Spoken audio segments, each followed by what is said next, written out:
mo katapad, no turning back brother, no turning back sister. Sana ni, kay murag Tuesday, Friday na yun sige kanta ba? Ano yun? Sala yun si Sister Lasing. But actually, no, it's something to challenge us also.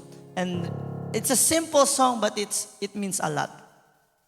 La pala noche, I will sing daw. Pensabi tan bro, ready kat galili. Okay, everybody say with me, faith and healing. Tonight we will be talking about faith and healing.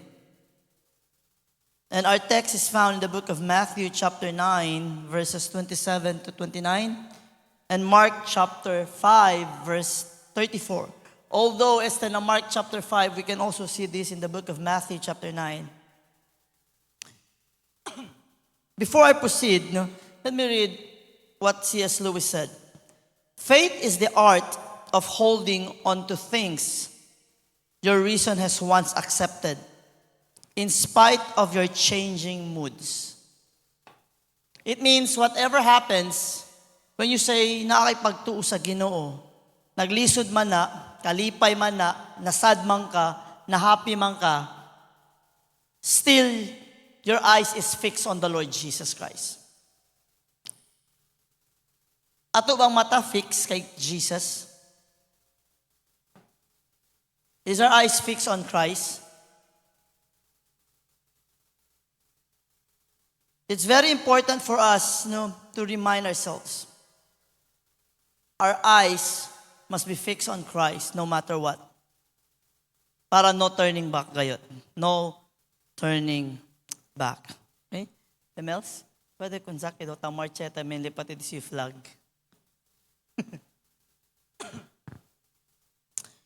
Now, Chenya question, have you ever thought about how faith and healing are connected when it comes to the Bible?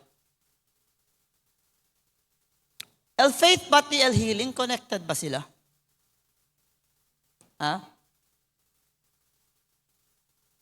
How deep do you trust the Lord?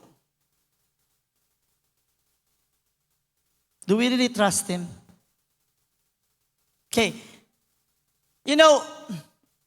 If we doubt, listen, if we doubt the Lord when it comes to physical, emotional, mental, material help, I will tell you, you will also doubt your salvation. Kasi el pinakagrabe el salvation. Do we trust the Lord? Now, before I proceed, may I ask you first, who among you believe here you're a righteous person? Are we righteous? Are you perfect? Pegon tayo ulit. Are you righteous? Are you holy? Sure, ustedes? Ask me that question. Sige, pangutani ko. Amen. Amen. Amen. Am I perfect? Amen. You see, we are perfect when we are in Christ. Let me tell that to you before I proceed. If you confess and say with all of your heart that you are righteous because of Jesus Christ, then you're also saying you're perfect. We are righteous not because of who we are. We can only be made perfect and righteous in Jesus Christ. And this is one thing for us to understand as believers. That's the reason why chenebes kita tan live life dalak tan lisod kita. Why?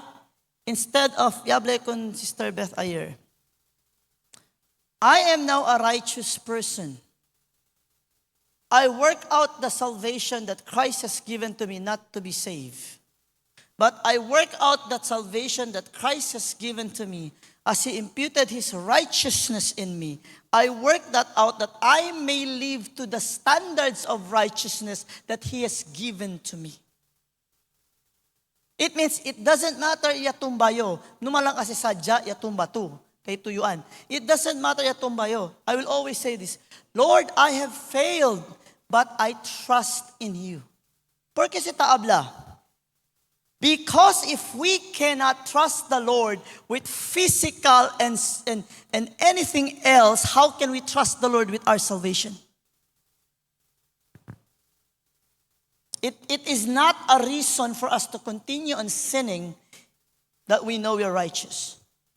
I'm laying that out this evening para sabi kita, el ko sa'yo araman share faith and healing means really faith and healing. God heals. According to His purpose, according to His will. But He heals. Do you have faith to believe in Him? Faith is what links our needs to God's healing power. We will find that out tonight. The Bible shows many times when people are healed because they believe and trust in God.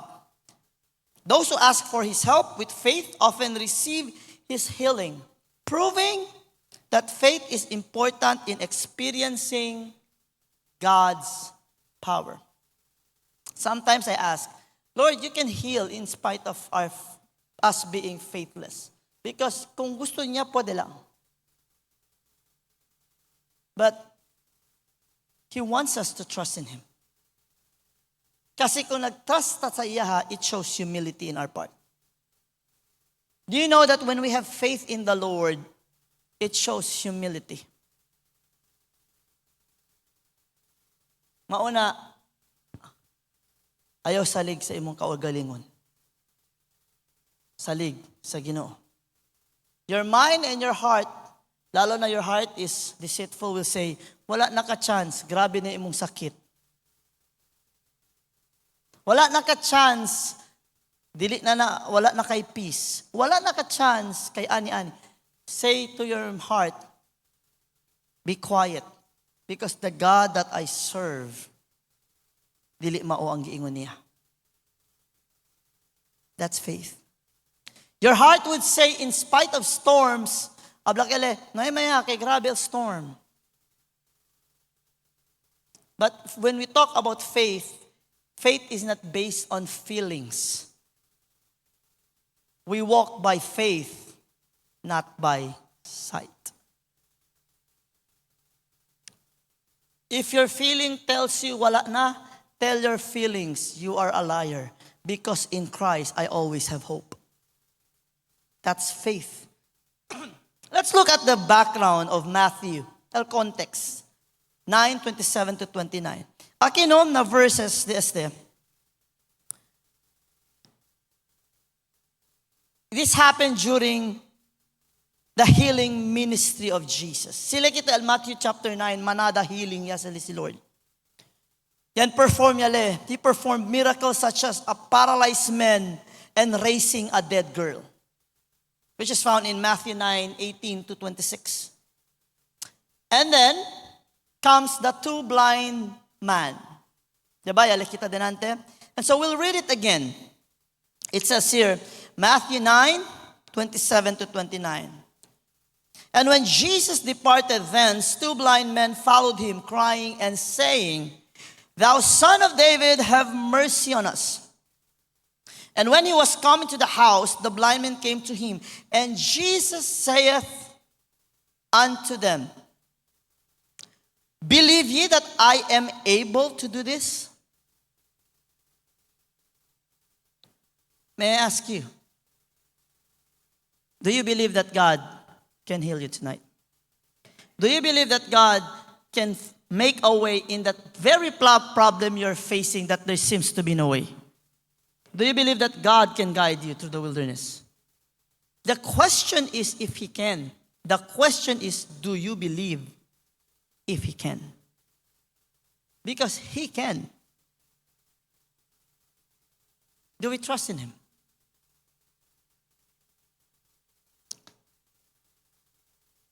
Let's be honest, Anay. Ano mas powerful? Medicina or si Lord? We. Sure. Sure ta. Tinood. Asa mo makalma? Human ampo or human inom medisina? You know yourself. I'm just asking the obvious question. Where do you feel at peace? After you drink your medicine or after you pray? Ay, sobra pastor. Practical ta. That's a wrong answer. That's a wrong reason. Because it shows whom we trust the more. Nung makumigo sa ka-out of context, nayabla si pastor, sala mag-inom medisina, wa ko nag-ingon. Nag-ingon lang ko, nangutanan ako kung asa ta at peace. Right? How many of us here, yakabare sa taranta kayo at kumpra medisina, pero yakaba itong mga medisina no ikataranta resa? Let's be honest. Siguro katong mga few faces nga kaila ko diri makaingon ta kana sila kay ampo gina sila. Pero how about the others? I'm just asking. Now, the two blind men, in a passage, take note, they cried out, Jesus, calling him Son of David. Actually, this is a messianic title. The fact that bulag sila, pero yalama sila, Son of David, and then said, have mercy on us. Mas bulag el pariseo kontra kanila. They have eyes. They have read the scripture. But they did not notice that the Messiah was in front of them. But here comes two blind people. Jesus, Son of David. Actually, during their time, culturally, physical blindness was often seen as a sign of spiritual darkness. Kaya disir, kung bulag to makasasala yun ka or imong parents makasasala kayo. Ansina ka sinablantes. Sinful. Pero yaba si Jesus, he demonstrated his ability to heal both, everybody say with me, physical and spiritual. Thank God for doctors, but doctors only can heal physical. Pwede sila kura. Si Jesus isa kura, siguraw. Hindi lang hasta physical, pati alma. Amen ba? Now, bale el question di Jesus ki, do you believe that I am able to do this? You know, clearly it shows the necessity of faith. Everybody say faith. Without faith, it is impossible to please God. When we talk about faith in this context, in this essence, this is not just about believing in the power of Christ, but everybody say with me, trusting in His willingness and ability to intervene in our lives.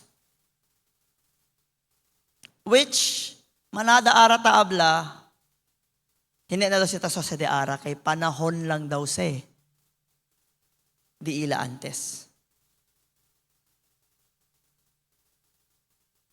Well, so sad si panahon lang di ila. That's the reason why they don't see and they don't experience miracles. Yes, there are false miracles in this world.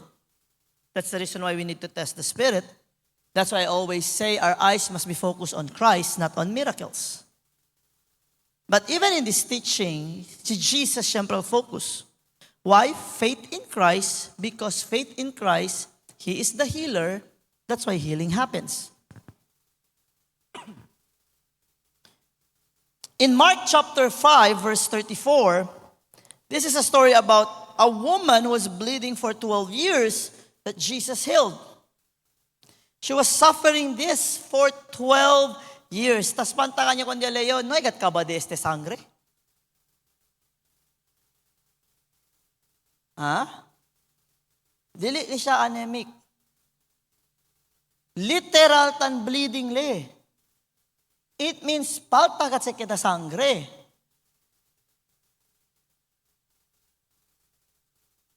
Like, kila tele bibi. And the doctors, yakabaya disisen. You know, el woman akino, bleeding le, sineganit ka nato niya, mira lang sangre, desmaya dayon. Pero just think of for a moment, 12 years to bleeding. Question, dito yung puwersa, tali or nuay? Chene to puwersa, you are bleeding for 12 years. Chene to sakto puwersa nuay? Nuay. Are you weak? Is this lady weak? Yes. This should be a challenge to us. ¿Sabes por qué? Yan bleed le 12 years. Kita dolor lang de cabeza, hindi natapod ang iglesia. Dolor lang de cabeza, no pwede abrir Bible.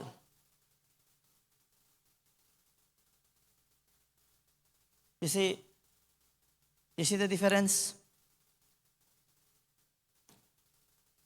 Or diablo mi tata antes, sakit imo ulo, tuo ka mawala na. Tuo ko. Pagbasa Bible, kung tuo ka, ang sakit gani ako ulo, mauna, di ka maayo. Sige lang, ayaw lang, kay sakit niya ulo, makasabot man si Lord. Di makasabot si Lord. What I'm trying to say is this. If you really have faith and you trust the Lord, like how many times sa giun ni Daddy, I challenged myself and said before, Ben duele gat mi ang kabesa, and I will say this, I will still go to church and I believe the Lord is going to help me. Para aki duele kabesa, kaligay na church, na mal dolor. How many times?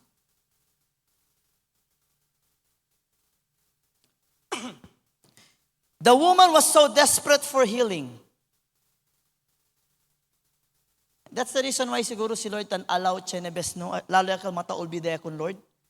He does not give, but He allows certain sickness or circumstances to the point you're so desperate, ito yung mismo lamang ko ng Senyor. Right? I mean, sa mahente, akil kondo healthy pa, doon nuay gat Diyos, real gat sila. Pero si temperma yan, sabi yun, di anda, ken ba si dito yung Diyos, pwede ko no si? See, God allows. But here we see the woman was so desperate. So, in spite of her weakness, she went to Christ, touches Jesus' cloak, and immediately her bleeding stops. And then Cosel responded to Jesus, "Daughter, your faith has healed you."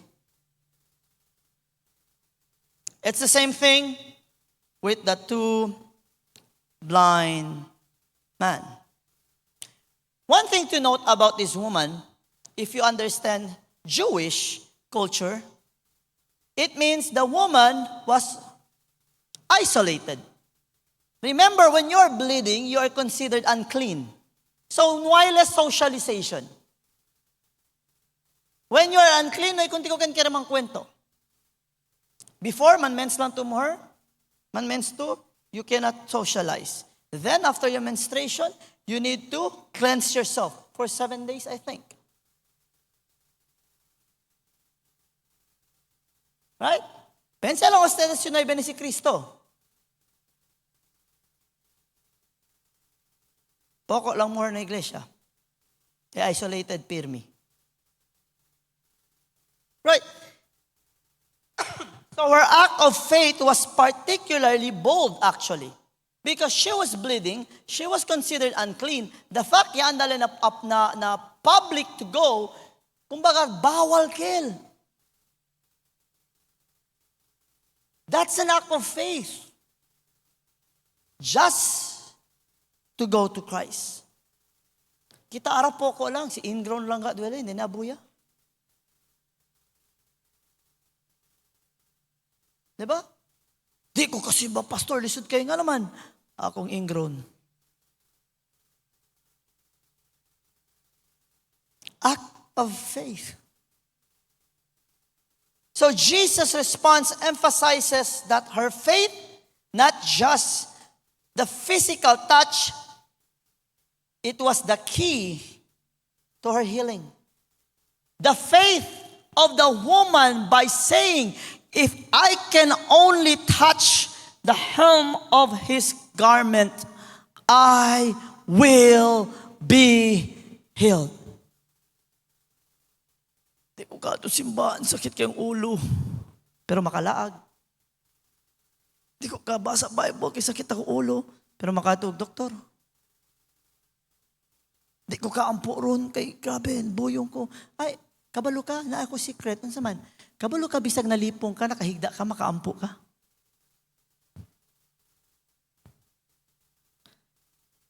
So, mira kita ang mga prinsipyo na pwede kita saka na text de este.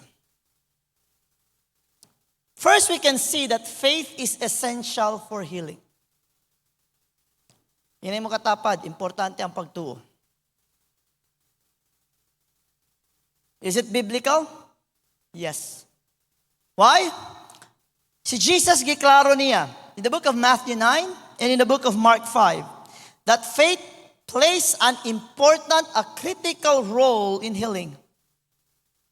Healing is not just a matter of physical touch or circumstance.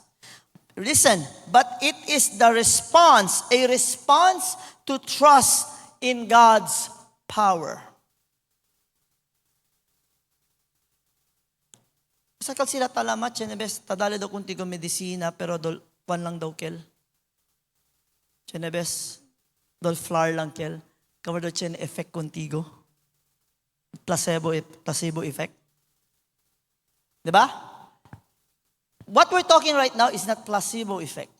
What we're talking right now is about faith. This is not power or law of attraction or what. No. This is faith in the Lord Jesus Christ. Believing in Him. Nisita kat kita insinya ulit about faith, about healing, because we are now in a time when people are not believing anymore. And sad to say, it is not a bash, no? Pero sad to say, manadam of the four square, hindi na tamin takre.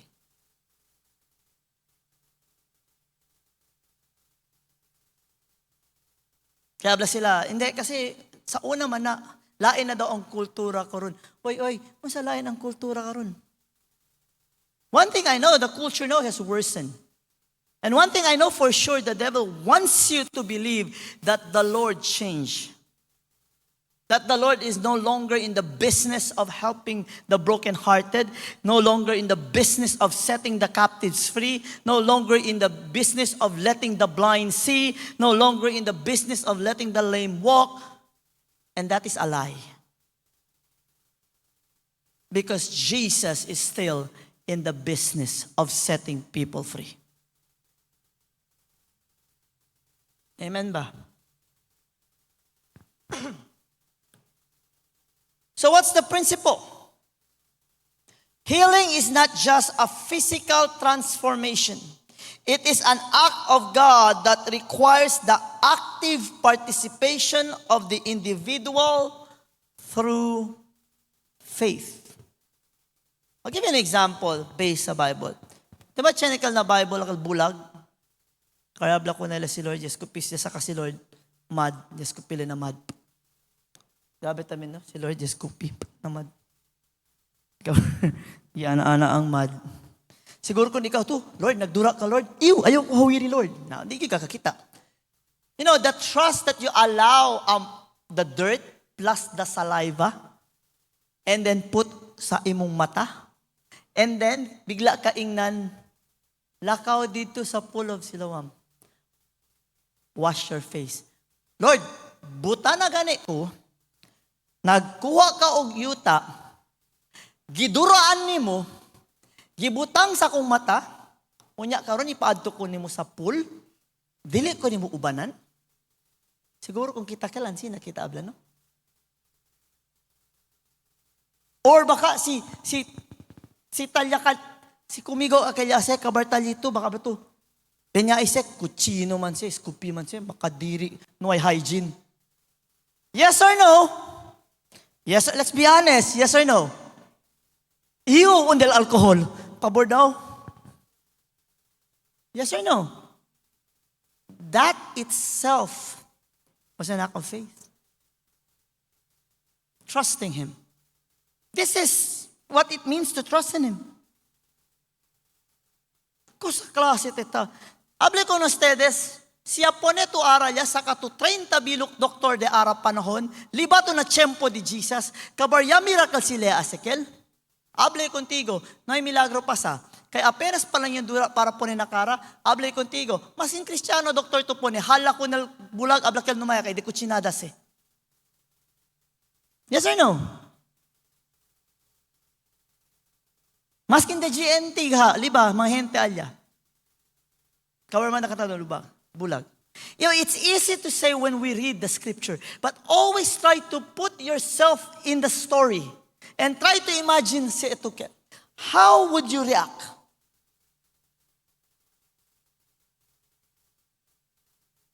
And if we say we have faith, we will submit and participate. Pensa tu, skin disease, chene tu leprosy. Manda contigo na mandip 7 times na unriyo bin mabuling? As ito hindi. Mataga te kumigo ko sa klase propetas te. Sabi to propeta el germs, sabi to ang, wala man kay hygiene. You see, faith means we follow instructions on what the Lord says. We are healed in different ways. And so, first principle is, faith is essential for healing. Second, healing is personal and relational. Everybody say personal and relational. You know why it's personal? Kung ako nagkasakit, siya iayo para maayo ko. Si Altan sakit, Lord, ayuhi ko, Lord. Sige, kuraan ko Sister Mina para si Kurayo to sinti to bueno ya. Hindi, it's personal. It's something that you and you alone would experience it. And the surrounding people are just witnesses. Have you noticed something? Chenebes ya kura, ya asya milagro contigo si Lord. Tan testify ato, kasi tatare pa contigo na mga areredor, mga hente katabla. Hindi naman sa deberasan, baka nagkataon lang. That's why I always say this. And it is the same thing with God. Yes, we need to give an answer if people would ask us if we can prove the existence of God. But I always say this, I don't need to prove His existence. I just need to tell people that He exists. Why? I cannot, and it's impossible, if you the fact that you'll tell me, prove to me His existence, it means, masingko sa'yo as hindi to kre. Why? Because God is personal and relational. How can I prove to you, bless the last time, that the ice cream I am eating is so delicious if you will not try it? Do you get the point? And the only way for people to understand is to experience it. It's personal and relational.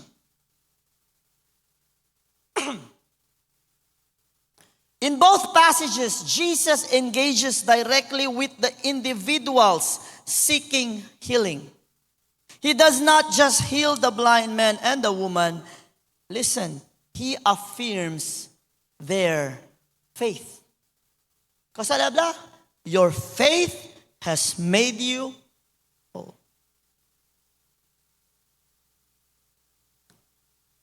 Healing is not just about the miraculous act, but the relationship with the healer, and that is Jesus Christ.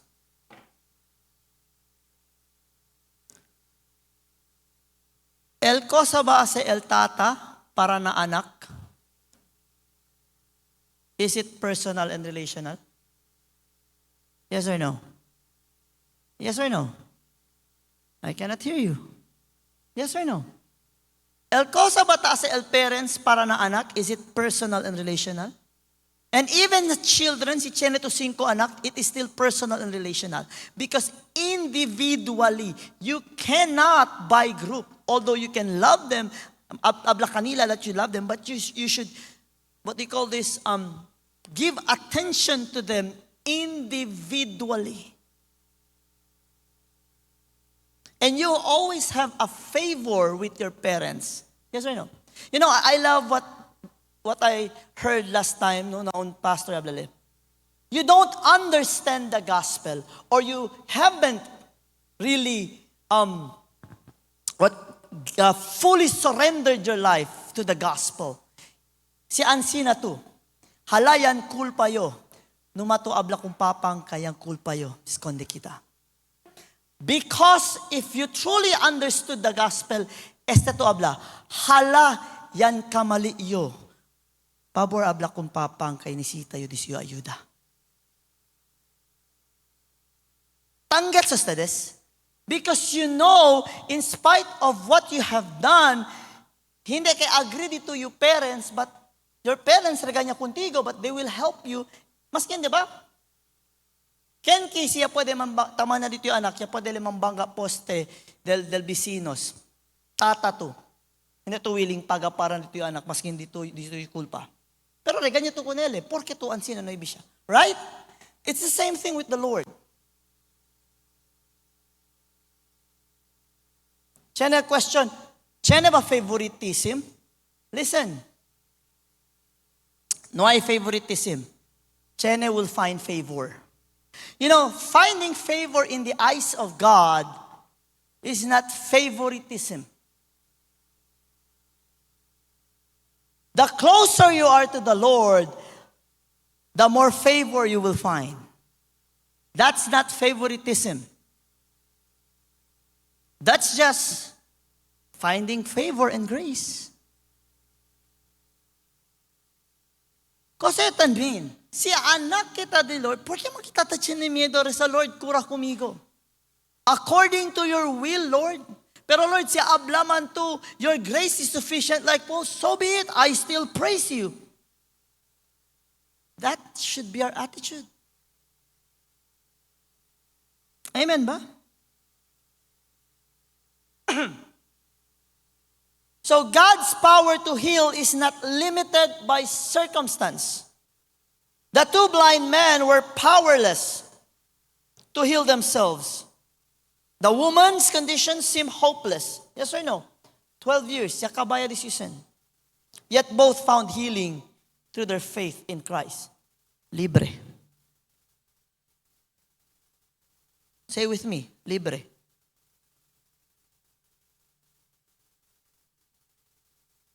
You can even say to the Lord, Lord,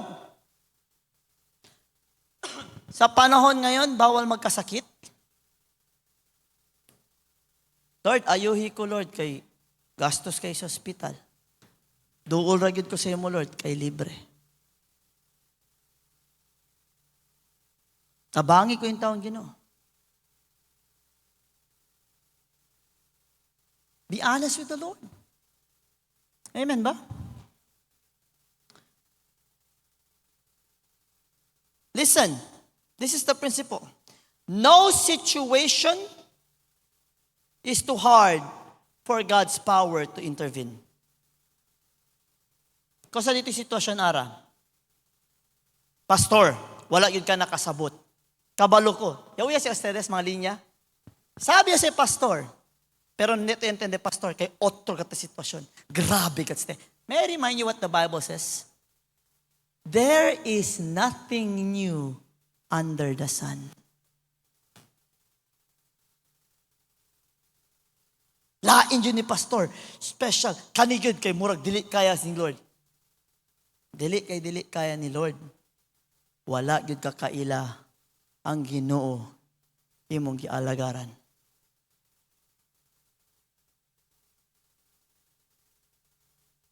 You know, sometimes we say, with God, nothing is impossible. Amen. Pero kung naan ang problema, with God, nothing is impossible. Unya dugtugan, pero lain man yun ikaron. You see, it is your heart who tries to deceive you. It is Satan who tries to deceive you through your emotions and say, dili na kaya ni Lord.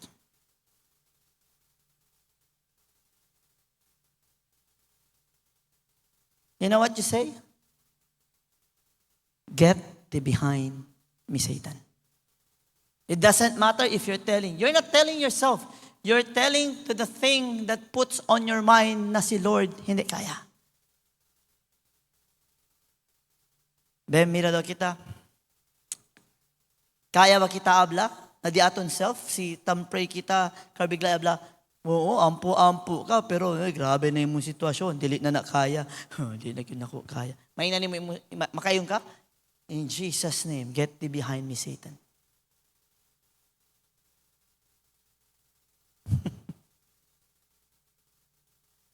No situation is too hard, dire for God's power to intervene. It meaning too hard for God's power. Habla pala, I'm the God of all flesh. Nothing is too hard for me to do.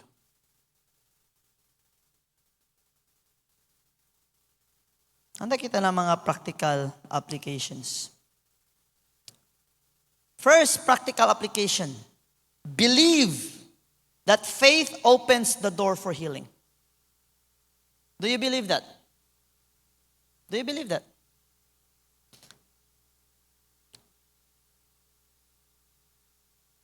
Dahil yung illustrations, like people healed from sickness. How many of you has the Lord healed you from sickness? Akal ya mira ka to el milagro di Lord. Raise your hands.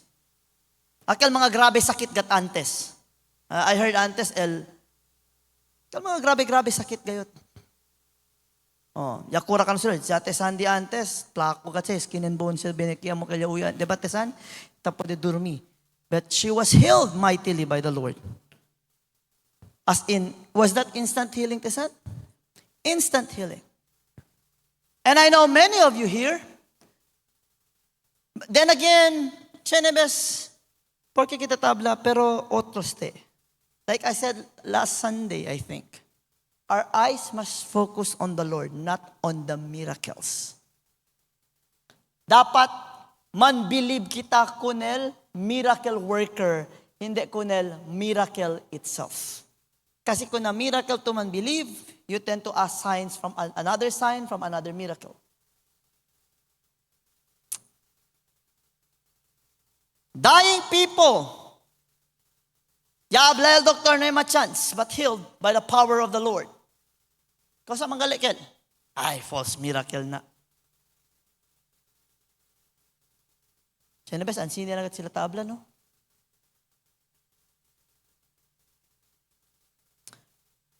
Who were healed through faith in Christ.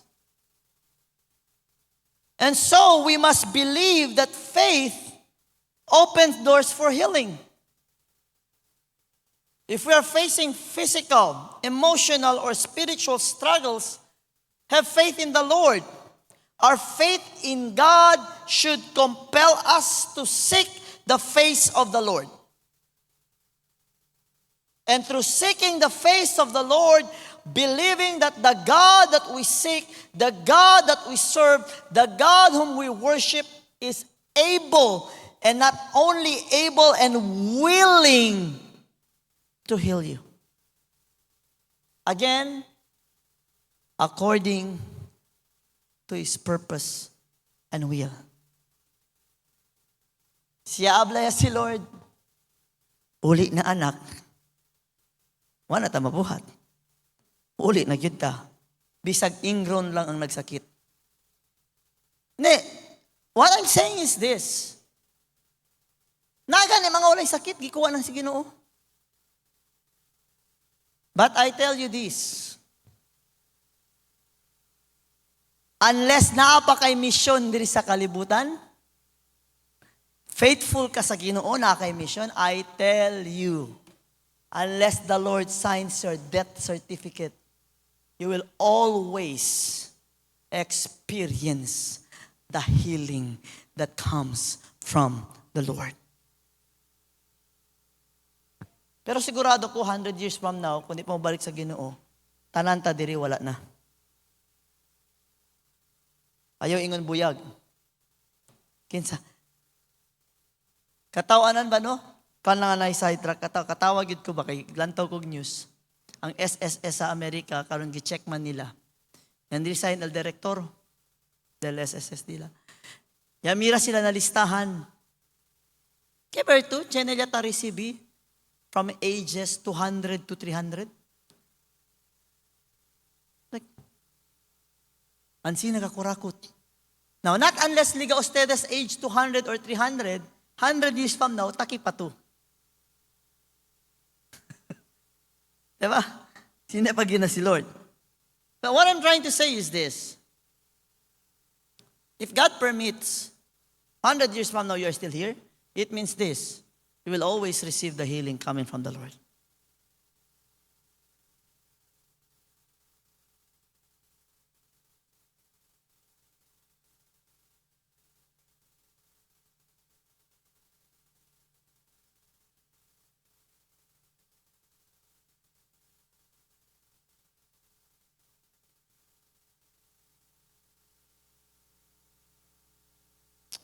Okay.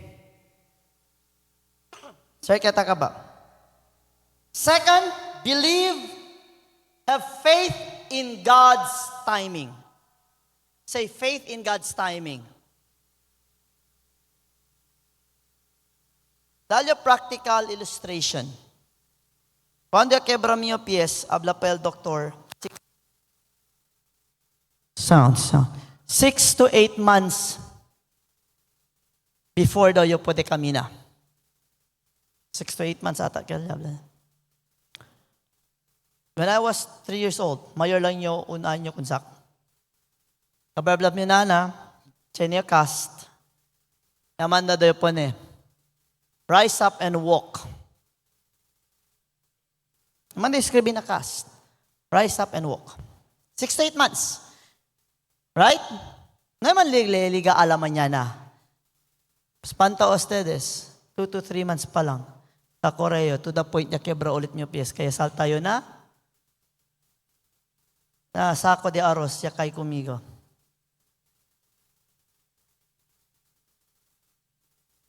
You know, there are times instantly and there are times God allows time. But during that time, chenele rason. You know, do you believe that when God does things, He does it for a reason and a purpose? Nothing is done by accident. It's a reason and a purpose. Sometimes healing takes time. But faith in God's timing is just as important as faith in His power. Esta niyo pwede habla. Continue to trust in God. Because God knows when, God knows how to bring about the healing for His glory. The end part always of the miracle, the healing that you receive, is always for His glory and honor. Never forget that. That's the reason why I encourage everyone. When you receive the healing, do not shut your mouth. You testify about what God has done for you because He healed you for His glory and honor.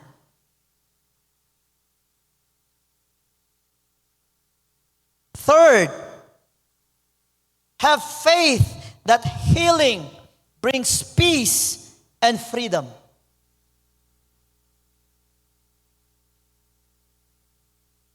How many of us here, ya tiene kat grande problema dol tablega tu nuayma para donde?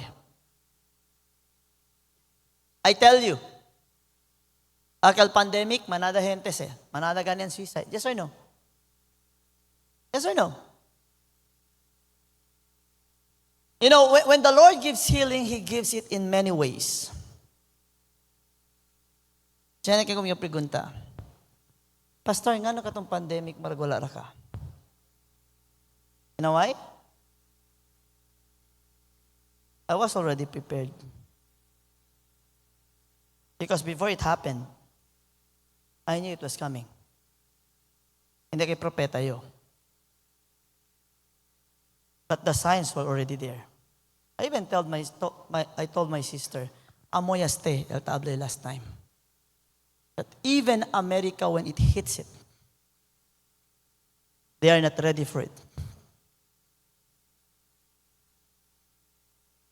Baka espanto ustedes, si habla de 2012 or 2010, there was a rap song and then mentioned COVID-19.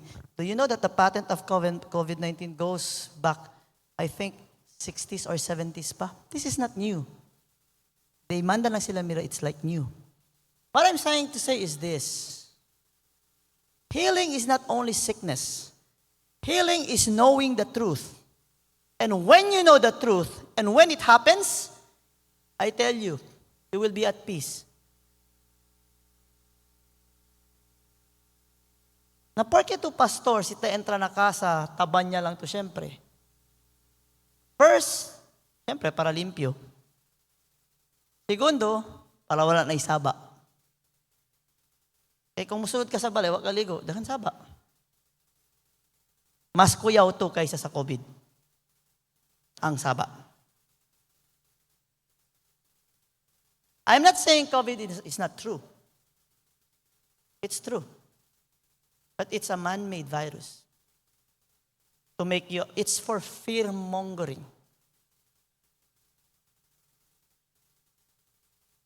Having freedom, having peace of mind. During birthday di mio, listen, during birthday di mio, ya acordo ustedes, during birthday di mio aquel pandemic, I was sick. And funny thing mas lanluya yun na medisina. Ya dali kumigo sila. Alam mo, antibiotic. To the point, when they check ya kami, amanda kami man stop. Kasi, it was because of that. Hindi nagalit ang luya na impermidad. Na antibiotic, galit ang luya. Maskin si Beth, every time I drink that, stop right away. And the moment I stopped, the next day I was doing okay. But I never felt fear. Ala, baka COVID na, baka idala ko sa hospital. And I said this, no, this is not. This is but normal sickness. Hindi sa kre? Look now sa news. Alien author na mandagat man mas, todo ase, he will be undergoing trial sooner or later. Because he had lied to the public and he even said this, na dapat man-mandate, ansina. And that it was a staba daw na bat, ansina. But it was really a man-made. You know, when you continue to seek for the truth, and when you know that the God you serve is a mighty and living God, no matter what problems you're facing, mental, spiritual, or whatever, you will be at peace. Even in the face of death, you will be at peace. You know why? Because when you know how the Lord works, and when you know that God heals not only physical but also spiritual, you will have freedom. May I tell you something? The reason why we are in bondage, it's because of sin, it's because of pride, and it's because of lust.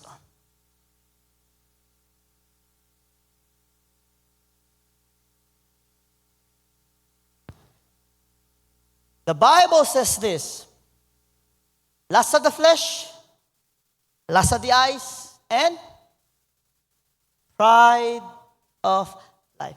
This is what happens when we are healed spiritually. Physically, klaro ka, kung kuraw ka natin, we have freedom. Si kiang-kiang kita, pwede kita korebonamente. Right? Siya kura ka natin na di aton mga sakit-sakit sa mga tawag. Rayuma, hindi makalakaw. Pero kung naayo, basketball. Freedom. But when we talk also spiritual, when we are healed from those, then we have freedom indeed. This is what happens when true healing comes. You will know that you have healing. And I said this before. There are times you think you don't have healing. Kay tiyan ito sakit. Maybe you're looking at it na physical. I was wondering before, Tamira yung nana, tas tudyayo, porke ba si mami masing grabe sakit? Sige na siya ingon ayon ako. You know what I found out? Real healing means having peace and serenity deep within. And if you have peace and serenity deep within you, it doesn't matter what sickness you're facing. You will always say this, if God permits this sickness be gone, I know it will be gone. But if God permits that I will be with him now, then let the Lord's will be done. You will smile at the storm. You will not murmur because of your sickness. You will not be blaming God or saying things, but you will worship the Lord. You will thank him. You will rejoice in spite of the situation, because you know what? You have peace and freedom within you. Healing is not just nawala ang sakit sa lawas. And may I remind everyone right now, and I hope mawala yun sa atong mind, we always think of healing, it's just kung mawala ang sakit.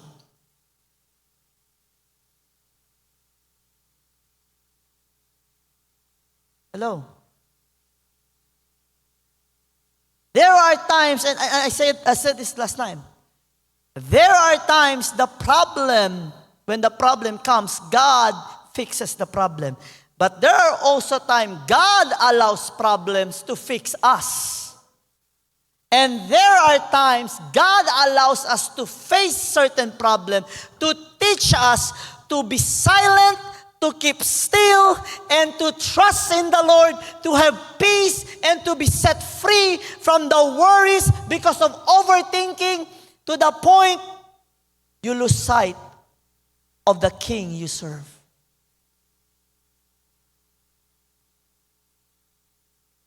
Hello? Hello? And so, true healing is not only physical. True healing, because of faith in Christ, brings peace and emotional healing as we release our burdens and give it to the Lord. That's why he said, cast all your burdens upon me. I will end with saying this. Faith is more than believing that God can heal. It's about trusting that he wants to heal. And will really do it at the right time, according to his will, and according to his purpose. Say with me, at the right time, according to his will, according to his purpose.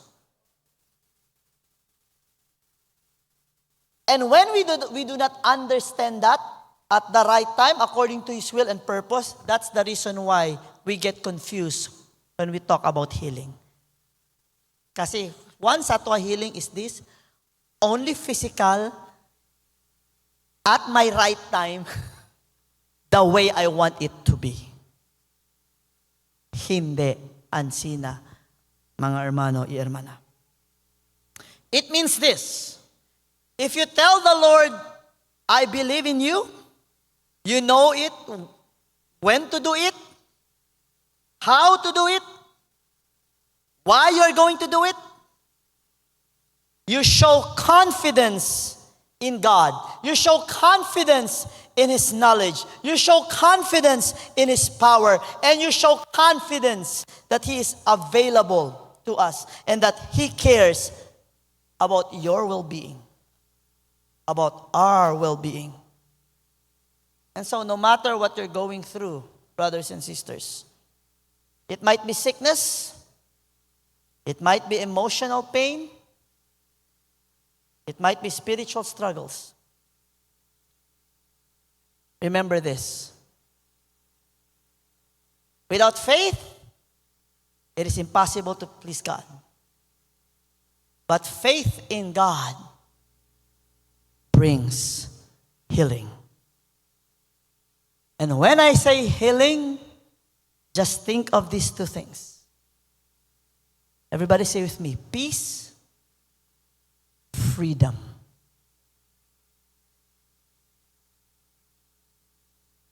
It doesn't matter if it's physical, spiritual, emotional. It means healing really brings peace and freedom. And so, inay mo katapad. Trust God today. Believe that He can heal you. Because if He had healed el dos bulag, pati el mujer antes, ken ki bulag ara? Raise your hands. Ay. Ken ki ang bleeding for 12 years. Ay. Oh, di ken sakit mas grabe, di ila dituyo. Di ken mas grande problema, di ila dituyo. Di ken mas malisod salba, di ila dituyo. Siya pwede kill si Lord.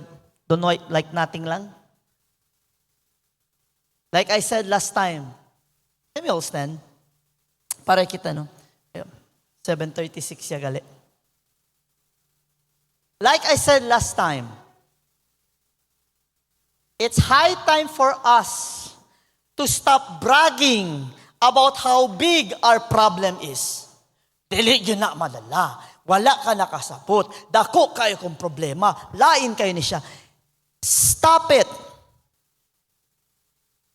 It's high time for us to brag about how big the God that we serve.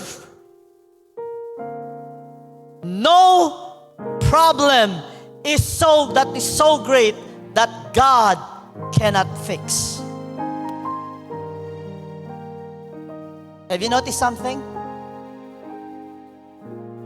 Kung wala gibuhat sa Ginoo ang kalibutan, walay problema.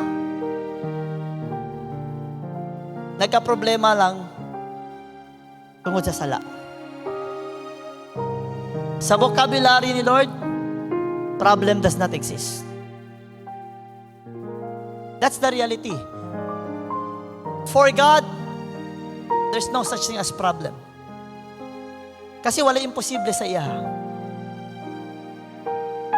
But He sees people like us having problems.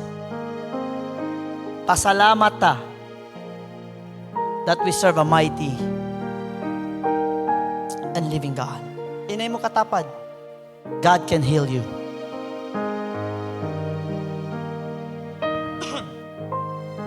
Can we sing the song? The song that says, you are great, you the miracle so great. There is no one else like you. That's the reason why He deserves all glory and honor. If you believe tonight that God can do great and mighty things in your life, that God can heal you tonight, let us proclaim this song. Have you noticed? Di na ta mag-ampo. God knows what you need. Right? Just say, Lord, you know what I need? That's the reason why now I'm going to sing with my heart and worship you. Because that's the God that I serve, who deserves all glory, praises, honor, and adoration. And I praise you this evening, not because of what you are going to do and what you have done for me. I praise you this evening because of who you are, because of what you are in my life. Hallelujah. You deserve the glory and the honor. Lord, I lift my hands and worship as I praise your holy. You deserve the glory and the honor. Hallelujah. Lord, I lift my hands and worship as I bless your holy. You are great, for you are great. You do miracles so great. There is no one else like you. Who's going to perform miracles in your life? There is no. You are great, and you are great. You do miracles so great. There is no one else like you, Lord Jesus.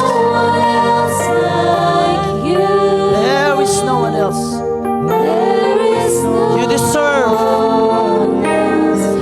deserve the glory, yes, Lord, and the honor. Lord, I lift my hands in worship as we bless your holy. Yes, Lord, you deserve the glory and the honor. And the honor. Lord, I lift my hands in worship as I bless your holy name. For you are great. You do miracles so great. There is no one else like you. There is no one else. There is no one else. For you are great. You do miracles so great. There is no one else like you. Hallelujah. There is none. For you are great. For you are great. You do miracles. So believe that God will perform the miracle in His right time, according to His will and purpose. Hallelujah. For you are great. You do miracles so great. There is no one else like you. There is no one else. For the last time, you are great. For you are great. Hallelujah.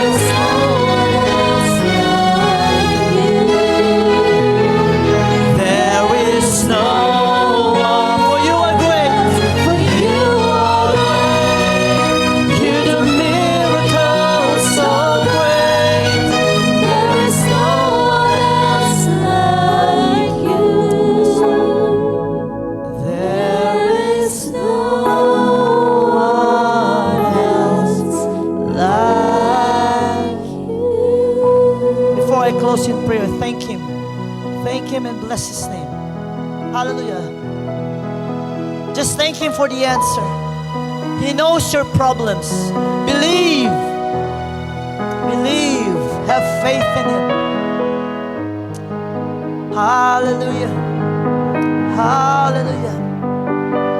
God will perform it in His own time, in His own way, according to His will. Hallelujah. Worthy is your name, Jesus. Thank you, Lord. Thank you, Lord. Thank you, Lord Jesus. Worthy is your name. Hallelujah.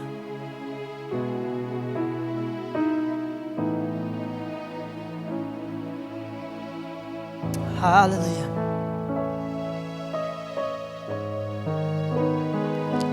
Father, we thank you, Lord. Indeed, there is no one else like you. There is no one like you, O Lord.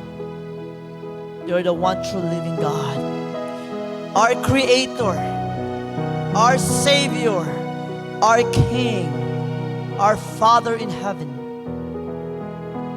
our one true living God. Lord, we worship you, we bow down before you, and we thank you with all humility, Father, because you are indeed great. We bless you because of who you are, because of what you are in our life. Father, you know the needs of your people. You know what your children are going through right now. But Father, we thank you right now, Lord, believing not only because you can do it, but because you are able and willing to do it. Lord, according to your will, according to your purpose, you make all things beautiful in your right time, Father. Lord, I pray that your children will always have that faith, will always have that trust, will always have that confidence in you, that we will always be still and we will always know that you are the living God, that you are the Christ, and in you nothing is impossible. You said, Lord, we shall ask anything in your name. You are going to do it. Help us, Lord, to walk according to your will also, according to your purpose. And help us, Lord, that every time we call on you, it's not because we want something. It's because we seek you and we desire to be closer to you. Bless your children. And Lord, remind us that as we see that great and mighty thing you are about to do in our lives, help us, give us the strength, give us the boldness to testify about it, because the great and mighty thing that you are about to do, it is all for your glory and honor, that people may know you're a loving, you're a living God who died for them also. That people will come to you and surrender their lives to you. Father, we pray for that peace and freedom in us. It is only in you. And lastly, Lord, we'd like to thank you. In spite of us being unperfect, you made us perfect in you. In spite of us being unrighteous, we are made righteous in you. In spite of us being unholy, we are now holy because of you. And help us, Lord, to continue to build our faith, to continue, Lord, to work out our salvation, not to be saved because we're already saved by your grace, that we may live according to that righteousness you have put in us, that we may be like you, Jesus. Bless your children. And Lord, thank you once again for the healing that you have given your people. Release us, Father, this evening with your love, grace, and mercy. And let it be the smile of God, Holy Spirit, be upon us all, surrounding us with your warring angels. And Father, covering us with your most precious blood.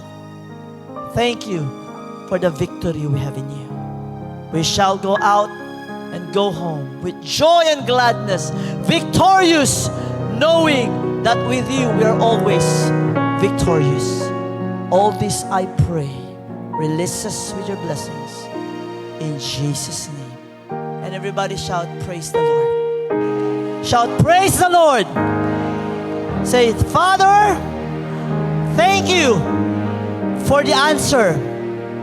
I receive it and I will testify about it.